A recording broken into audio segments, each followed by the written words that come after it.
আসসালামু আলাইকুম, আশা করি সবাই ভালো আছেন। তো আমার হাতে দেখতে পাচ্ছেন একটি ফোন। সো এই ফোনটা হচ্ছে Redmi 9A।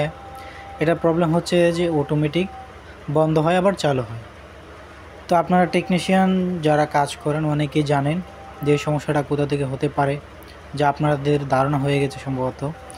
যা আসলে এই সমস্যাটা হয়ে থাকে আপনার ব্যাটারি থেকে। ব্যাটারির যে ফিউজ কয়েলটা থাকে, তো এই কয়েলটা থেকেই প্রবলেমটা হয়, যার কারণে ফোনটা অটোমেটিক রিস্টার্ট নেয়। এই দেখতে পাচ্ছেন যে ব্যাটারি ফিউজ কয়েলটা, এই কয়েলটা পরিবর্তন করে দিলেই আশা করা যায় যে আমার যে সমস্যাটা এটা ঠিক হয়ে যাবে। সো এটা আমি এখন রিপ্লেস করব বা একটা জাম্পার করে দেখব। এটা আমি উঠিয়ে এখন জাম্পার করে দেখব যে আমার প্রবলেমটা সলভ হয় কি না।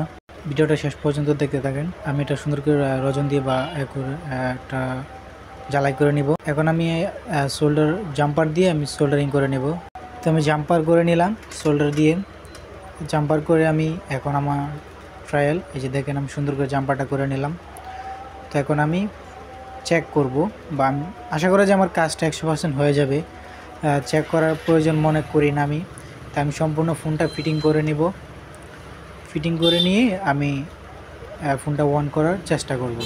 তো আমি স্ক্রুগুলো লাগিয়ে নেব, তারপর ফোনটা ফিটিং করে নেব। আসলে এই সমস্যা আপনারা অনেকেই জানেন, এটা তেমন কিছুই না। জাস্ট আপনি এই কয়েলটা পরিবর্তন করে দিলে আপনার প্রবলেমটা সলভ হয়ে যাবে। তো আশা করি ভিডিওটা ভালো লেগেছে। অবশ্যই ভিডিওটি ভালো লেগে থাকলে চ্যানেলটি সাবস্ক্রাইব করবেন, এবং যদি পেজ থেকে ভিডিওটি দেখে থাকেন অবশ্যই পেজটাকে ফলো করে পরবর্তী ভিডিওর জন্য অপেক্ষা করবেন। এ পর্যন্ত ভালো থাকবেন। আসসালামু আলাইকুম।